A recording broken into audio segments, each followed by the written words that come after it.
ہمارے چینل میں خوش آمدید۔ چلیں شروع کرتے ہیں آج کی کہانی۔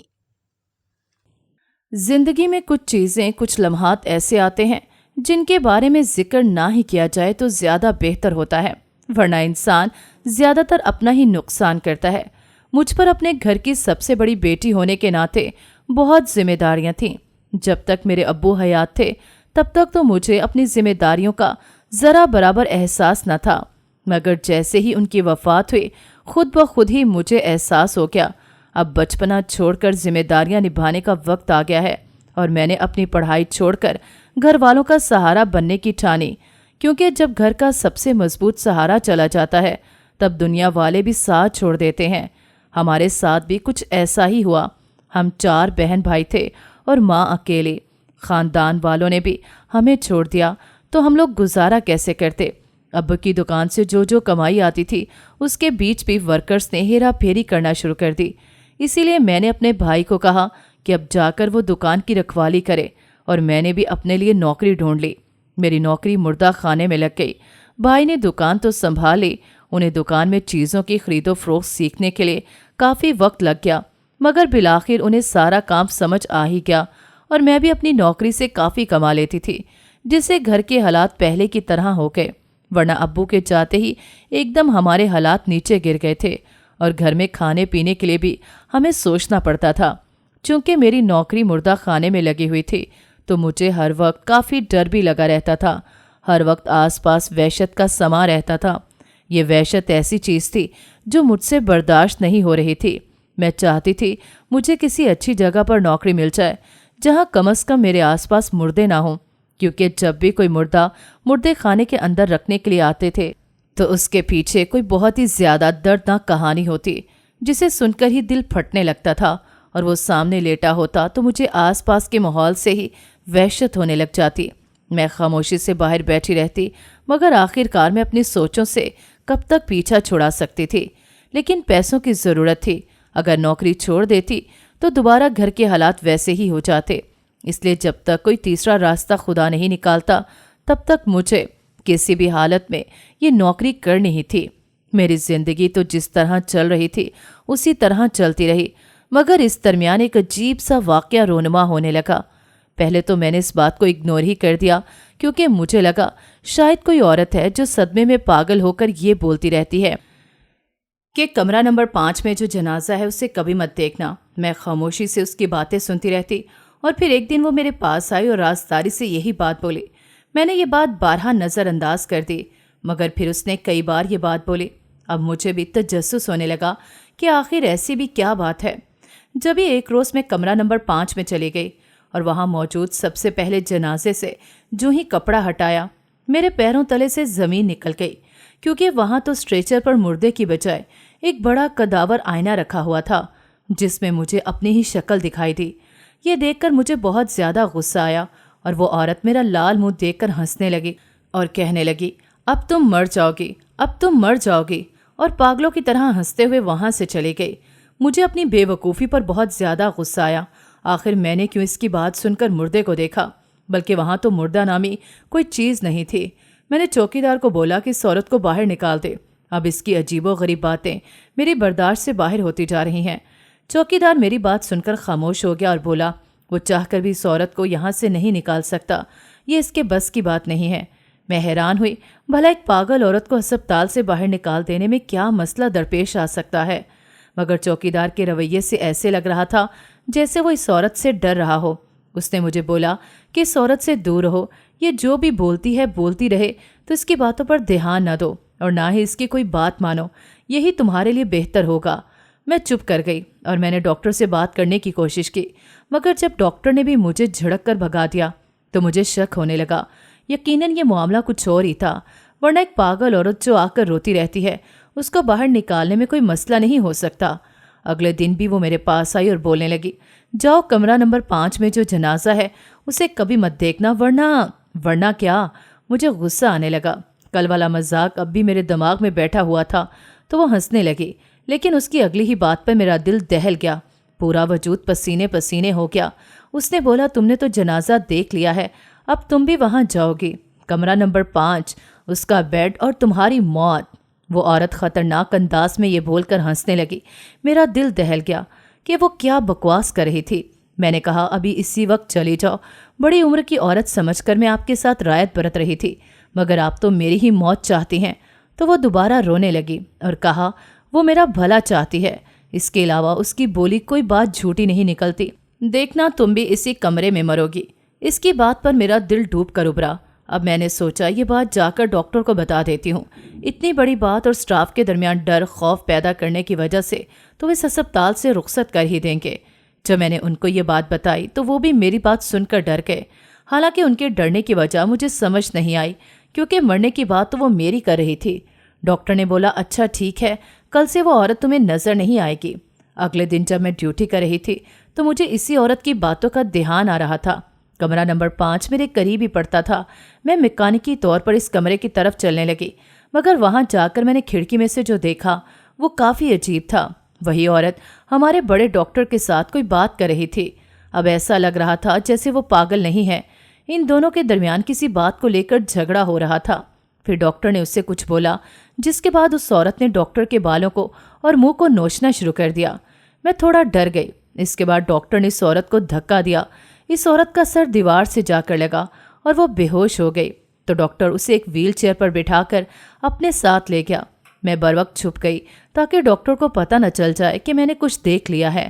میں کسی جھگڑے کا حصہ نہیں بن سکتی تھی، اس لیے میں ایسی بن گئی جیسے میں نے کچھ دیکھا ہی نہ ہو، مگر پھر بھی میرے دل میں ایک خلش رہ گئی۔ پتہ نہیں اس عورت کے ساتھ ڈاکٹر نے کیا کیا ہوگا، اسے کہاں لے کر گیا ہوگا۔ کچھ دنوں بعد ایک آدمی میرے پاس آیا جس کا حلیہ کافی عجیب تھا۔ میں نے اسے پہلے بھی کافی بار ایسے ہی حلیے میں دیکھا تھا، تب بھی وہ مجھے عجیب ہی لگا تھا، کیونکہ اس کے دیکھنے کا انداز کافی مشکوک تھا۔ لیکن آج وہ خود میرے پاس آیا تھا تو مطلب معاملہ کافی الجھا تھا۔ اس نے بولا کہ وہ پاگل عورت کہاں گئی۔ اس کی بات پر مجھے پسینے چھوٹنے لگے۔ بھلا اس کو کیسے معلوم ہوا اس عورت کے بارے میں؟ خبر میں ہی دے سکتی ہوں۔ میں نے کہا میں نہیں جانتی، مگر اس نے کہا اگر تم نے مجھ سے جھوٹ بولا تو میں تمہیں جیل کروا دوں گا، پھر ساری زندگی وہیں سڑتی رہنا۔ اس کی یہ بات سن کر میں تو ڈر گئی۔ بھلا میں کیسے جیل جا سکتی تھی؟ میرے ساتھ باقی سب کی بھی زندگی جڑی تھی۔ میں نے ہمت کی اور بولے تم دیکھنے میں بھکاری لگتے ہو اور مجھے جیل بھیجنے کی دھمکی دے کے ڈرا رہے ہو۔ اگر میں نے اس عورت کے بارے میں بتا دیا تو ہو سکتا ہے تم اس کے ساتھ کچھ غلط کر دو۔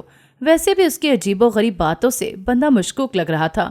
اس نے بولا دیکھو اگر تم نے ان کے بارے میں نہیں بتایا تو میں واقعی پولیس کے پاس جاؤں گا اور میں ان کو نقصان نہیں پہنچا سکتا، کیونکہ وہ میری سگی ماں ہے۔ اس کے بعد تمہارا کیا ہوگا یہ تم بہتر جانتی ہو۔ اس کی بات سن کر اب میں صحیح معنوں میں ڈر گئی، تو میں نے اسے سب سچ بتانے کا فیصلہ کر لیا اور بتا دیا کہ ڈاکٹر کا تمہاری ماں کے ساتھ جھگڑا ہوا تھا، پھر وہ تمہاری ماں کو لے کر چلا گیا۔ میری بات سنتے ہی اس کے رونگٹے کھڑے ہو گئے۔ وہ بولنے لگا اب تو تمہیں پولیس کے حوالے کرنا ہی ہوگا، کیونکہ اس سے لگتا تھا میں بھی ڈاکٹر کے ساتھ ملی ہوئی ہوں اور اس کی ماں کو بھی میں نے ہی گم کروایا ہے۔ میں نے بارہا اسے سمجھایا کہ میں نے بس یہ نظارہ دیکھا تھا، اس کے سوا میرا اس کی ماں سے کوئی تعلق نہیں، مگر وہ اس وقت بہت غصے میں لگ رہا تھا۔ بلا وجہ ہی بیٹھے بیٹھے مصیبت میرے پلے پڑ گئی تھی۔ میں نے کہا باخدا میں سچ بول رہی ہوں اور اپنا سچ ثابت کرنے کے لیے میں کچھ بھی کر سکتی ہوں، بس اس چھوٹے سے معاملے میں مجھے پولیس کے حوالے نہ کرو۔ میری بات سن کر وہ بولا تمہارے لیے یہ چھوٹا سا معاملہ ہے، لیکن تم کیا جانو کتنی بڑی مصیبت میری ماں کے گلے پڑ گئی ہے۔ تم دعا کرو میری ماں صحیح سلامت ہو، ورنہ تمہارا حال بہت برا ہوگا۔ اس کی باتیں میری کچھ سمجھ نہیں آ رہی تھیں، لیکن میں اتنا ضرور جانتی تھی کہ معاملہ کافی سنگین ہے، اس لیے خاموشی سے اس کی بات ماننے کے لیے بھی تیار ہو گئی۔ اس نے مجھے کہا کہ سب سے پہلے تم نوکری پر نہیں آؤ گی۔ یہ سن کر مجھے غصہ آیا، بھلا میں نوکری پر کیوں نہیں آؤں گی؟ اگر ایک دن کی چھٹی کروں گی تو میری نوکری سے پیسے کاٹے جائیں گے، اور میں اس حالت میں نہیں تھی کہ میری تنخواہ پر کوئی اثر پڑے۔ لیکن اس نے مجھے دوبارہ دھمکی دی تو میرے پاس اس کی بات ماننے کے سوا کوئی چارہ نہیں بچا۔ اگلے دن میں اپنے کام پر جانے کے بجائے اس کے پاس آ گئی۔ ایک تو مجھے ڈر بھی لگ رہا تھا کہیں وہ میرے ساتھ کچھ غلط نہ کر دے، لیکن خیر اس کا ارادہ ایسا نہیں تھا، بلکہ وہ مجھے گھر میں لے گیا اور کہا کہ آج کے بعد تم یہاں نوکرانی بن کر کام کرو گی۔ میرے لیے تو یہ کسی تذلیل سے کم نہیں تھا۔ بھلے میں مردے خانے میں کام کرتی تھی، لیکن اس کا مطلب یہ نہیں تھا کہ میں کسی کے گھر میں نوکرانی کا کام کروں۔ مجھے وہاں پر کام کرتے 4 دن ہو گئے تھے، مگر یہاں کے لوگ بالکل صحیح تھے۔ پھر اس نے مجھے یہاں کام کرنے کے لیے کیوں بھیجا؟ اس کے پیچھے اس کا کیا مقصد ہو سکتا ہے؟ کہیں وہ میری نوکری کو تو نہیں چھیننا چاہتا؟ ہزار قسم کی سوچیں میرے دماغ میں گھوم رہی تھیں۔ آج میں نے سوچ لیا تھا کہ میں جیسے ہی وہ مجھے ملنے کے لیے آئے گا میں اس سے بات کروں گی اور کہوں گی کہ مجھے وہاں کام نہیں کرنا۔ اگر میں وہاں کام کرتی رہی تو میری ہسپتال کی نوکری چلی جائے گی۔ مگر شام ہونے سے پہلے ہی پورے گھر میں افراتفری پھیل گئی اور گھر والے مجھے کہنے لگے کہ آج تم گھر نہیں جاؤ گی، آج ہمارے گھر میں بہت خاص مہمان آنے والے ہیں، اسی لیے ان کے آنے کی تیاری کرنی ہے۔ میں حیران ہو گئی، آخر ایسا بھی کون سا مہمان آ رہا ہے جس کے آنے کی اتنی تیاری ہو رہی ہے؟ خیر میں خاموشی سے وہاں کام کرتی رہی، کیونکہ میری نوکری مردے خانے کی تھی، اس لیے میں کافی وقت رات کو بھی ڈیوٹی دے دیتی تھی۔ اس لیے میں نے گھر فون کر کے کہہ دیا کہ میں آج شام نہیں آؤں گی۔ پورے گھر کی صفائی اور 10 قسم کے کھانے بنوانے کے بعد آخر کار وہ انسان بھی آ گیا جس کا سب کو بے صبری سے انتظار تھا۔ سننے میں آیا تھا کہ اس وقت اس گھر والے اسی کے رحم و کرم پر تھے۔ یہ گھر اتنا بڑا اور شاندار ہے تو اس کی وجہ بھی وہی انسان ہے، کیونکہ یہ ساری مال و دولت اسی کی تھی۔ اس کے بارے میں اتنا سب سننے کے بعد مجھے بھی اسے دیکھنے کا تجسس ہو رہا تھا، لیکن جیسے ہی وہ انسان آیا اسے دیکھ کر میرے پیروں تلے سے زمین نکل گئی۔ مجھے ایسے لگا جیسے اب میں زندہ نہیں رہوں گی بلکہ مر جاؤں گی۔ مجھے اپنے پیروں پر کھڑے رہنے کے لیے بھی دیوار کا سہارا لینا پڑا۔ یہ کیسے ہو سکتا تھا؟ یہ نہیں ہو سکتا۔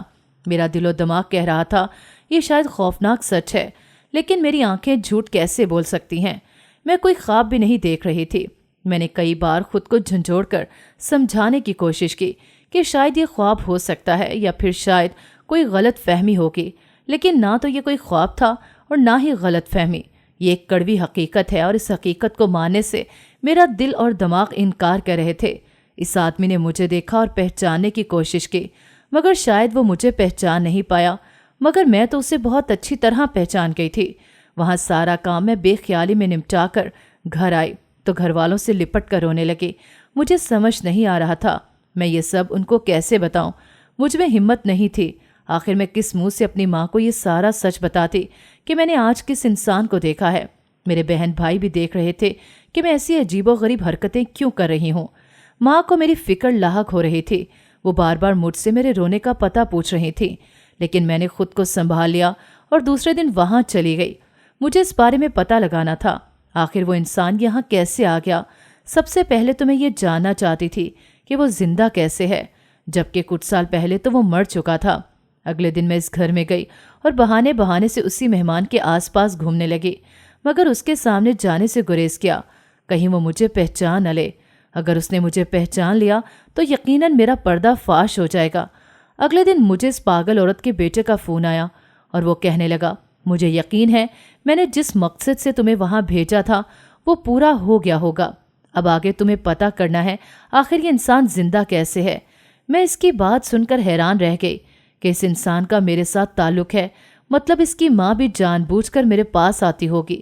اب بس مجھے اس کے بارے میں پتہ لگانا تھا، لیکن ایک طرف میں کشمکش کا شکار تھی کہ مجھے اس بارے میں اپنی ماں کو بتا ہی دینا چاہیے۔ آخر میری ماں کا ان سب سے گہرا تعلق تھا، اگر میں نہ بتاؤں تو شاید ان کا مان ٹوٹ جائے۔ ہمت تو میرے اندر بھی نہیں تھی، بلکہ ابھی تک اپنی آنکھوں کے سامنے دیکھنے کے باوجود یقین نہیں کر پا رہی تھی کہ یہ وہی ہے۔ مگر خیر میں نے بھی کسی طرح اپنے دل کو سمجھا کر اس انسان کی جاسوسی شروع کر دی، کیونکہ جو تعلق اس کا ہمارے ساتھ تھا اس کے مطابق مجھے سارے سچ کا پتہ جلد سے جلد لگانا تھا، کہیں دیر نہ ہو جائے، اور اگر دیر ہو گئی تو شاید میں سچ تک کبھی نہیں پہنچ پاؤں گی۔ اگلے دن وہ سب لوگ اس آدمی کے ساتھ باہر چلے گئے، لیکن نوکرانی ہونے کے باعث میں گھر کے اندر ہی موجود تھی اور گھر کے کام کاج نمٹا رہی تھی۔ پھر مجھے اس انسان کی سچائی پتہ کرنے کا ایک طریقہ سوجا۔ جس کمرے میں وہ ٹھہرا ہوا تھا میں نے اس کمرے کی تلاشی لینی شروع کر دی، لیکن مجھے اس کمرے میں کچھ نہیں ملا سوائے ایک بریف کیس کے جسے وہ اپنے ساتھ ہی لایا تھا، مگر اس پر تو تالا لگا ہوا تھا جس کی چابی میرے پاس نہیں تھی، مگر میں اسے کھول بھی نہیں سکتی تھی، اسے مجھ پر شک ہو جائے گا۔ میں مایوس ہو کر اس کے کمرے سے باہر آ گئی، لیکن شام ہوتے ہی میری حیرت کی انتہا نہ رہی، کیونکہ گھر والوں کے سوا اس آدمی کے ساتھ ایک عورت اور ایک لڑکی بھی تھی۔ ان لوگوں کی باتوں سے معلوم ہوا کہ وہ دونوں اس کی بیوی اور بیٹی ہیں۔ یہ سن کر مجھے شدید صدمہ لگا۔ اب کیا ہوگا؟ یہ سن کر تو شاید ماں بھی یہ صدمہ برداشت نہیں کر پائے گی۔